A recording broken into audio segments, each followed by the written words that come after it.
తిరుపతిలో అత్యంత వైభవంగా జరుగుతున్న తాతయ్యగుంట గంగమ్మ జాతరలో రాష్ట్ర ఆరోగ్య శాఖ మంత్రి సత్యకుమార్ యాదవ్ పాల్గొన్నారు.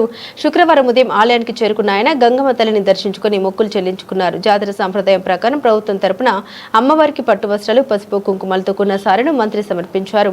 మంగళ వాయిద్యాలు, భక్తుల కోలాహలం మధ్య మంత్రి సత్యకుమార్ స్వయంగా సారెను తలపై ధరించి ఊరేగింపుగా ఆలయానికి తీసుకొచ్చారు. ఆలయ గర్భాలయంలో అమ్మవారికి జరిగిన ప్రత్యేక పూజల్లో ఆయన పాల్గొన్నారు. అనంతరం మీడియాతో మాట్లాడారు. జాతరకు వచ్చే సామాన్య భక్తులకు ఎటువంటి అసౌకర్యం కలగకుండా దేవాదాయ శాఖ అన్ని ఏర్పాట్లు చేసిందన్నారు. అని ఎవరు చెప్తున్నారు? విజయ్ గారు చెప్పారా? ఎవరు చెప్తున్నారు? వైసీపీ వాళ్ళు. మరి బీహారు, అస్సాంలో కూడా జగన్ ఫోటోతోనే గెలిచారని మాట్లాడట్లేదా? ఇప్పుడు వెస్ట్ బెంగాల్, తమిళనాడుతో పాటు వెస్ట్ బెంగాల్, పాండిచ్చేరి ఇవి కూడా గెలిచాయి కదా అన్ని చోట్ల. అక్కడ కూడా జగన్మోహన్ రెడ్డి గారి ఫోటో కారణంగానే గెలిచారని మాట్లాడట్లేదా వాళ్ళు? ఏదైనా మాట్లాడుతున్నప్పుడు అర్థం ఉండాలి. ఈ రాష్ట్రంలో ప్రజలు తిరస్కరిస్తే అత్యంత దారుణంగా 11 స్థానాలకు పరిమితం చేసిన వ్యక్తి పక్క రాష్ట్రంలో ఎవరు కూడా గుర్తుపట్టరు, బార్డర్ దాటితే గుర్తుపట్టరు. మేము గెలిపించామని చెప్పుకుంటున్నారంటే ఎటువంటి మానసిక స్థితిలో వారు ఉన్నారో మనం అర్థం చేసుకోవాల్సింది. ఆ ఫ్రస్ట్రేషన్ అర్థం చేసుకోవాలి.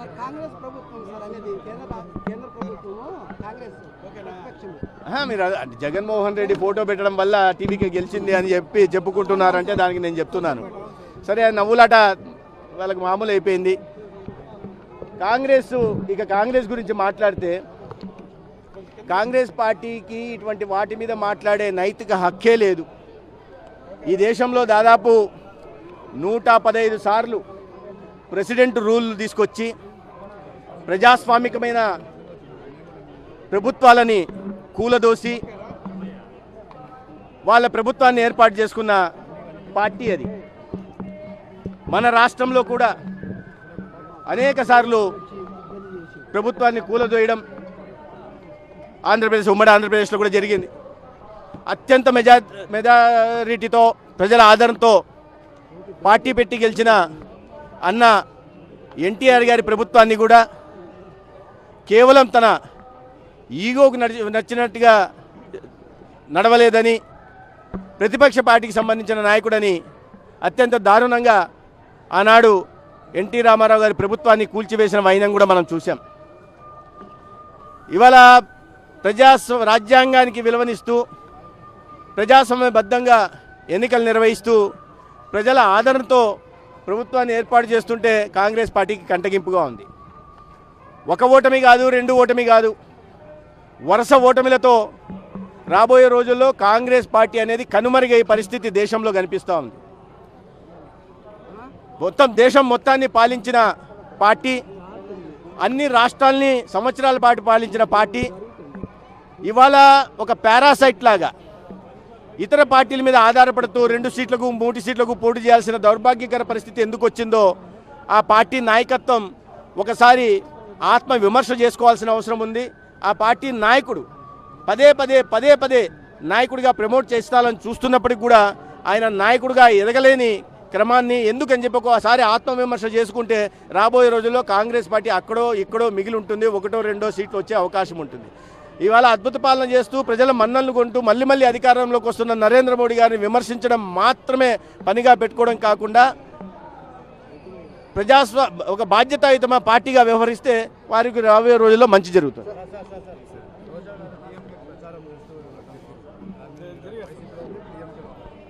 మరి రోజా గారు డిఎంకే ప్రచారం చేశారని ఒకవైపు అంటున్నారు, మరి రెండో వైపు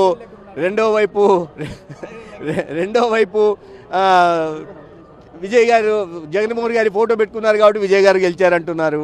సరే, నేను ఐరన్ లెగ్గులా మంచి లెగ్గులా దాంట్లో పోదలుచుకోలేదు. కానీ డిఎంకే ఓడిపోవడానికి ఏంటంటే వాళ్ళ ప్రజాకంటక పాలన ప్రధాన కారణం, రెండోది అవినీతి రెండో కారణం, అశ్రిత పక్షపాతం మూడో కారణం.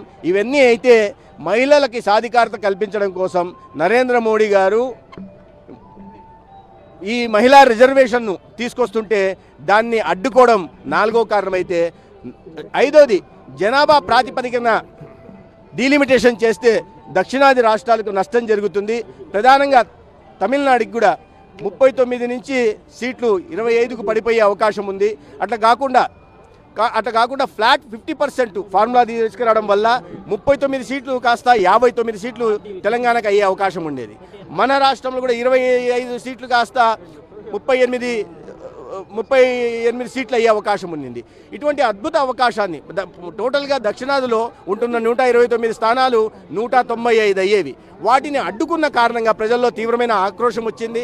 దక్షిణాది రాష్ట్రాల ఛాంపియన్లుగా చెప్పుకుంటున్న ఈ కాంగ్రెస్ పార్టీ కానీ లేదా డిఎంకే పార్టీ కానీ లేదా కమ్యూనిస్టు పార్టీలు కానీ ఈ దక్షిణాది రాష్ట్రాల మహిళలకి ఎక్కువ సీట్లు రావడం వల్ల ఎక్కువ శాతం పోటీ చేయడానికి అవకాశం ఉన్న యువతకి, అదేవిధంగా ప్రపోర్షనేట్గా ఎస్సీ ఎస్టీలకు కూడా పెరిగి మరింత మంది చట్టసభల్లోకి, పార్లమెంటులోకి, అసెంబ్లీలోకి పోయే అవకాశం ఉంటే దానికి అడ్డుకున్న కారణంగా ప్రజల నుంచి వచ్చిన ఆగ్రహం అది వారికి శాపంగా మారింది. అందుకనే వాళ్ళు ప్రభుత్వాన్ని కోల్పోయారు.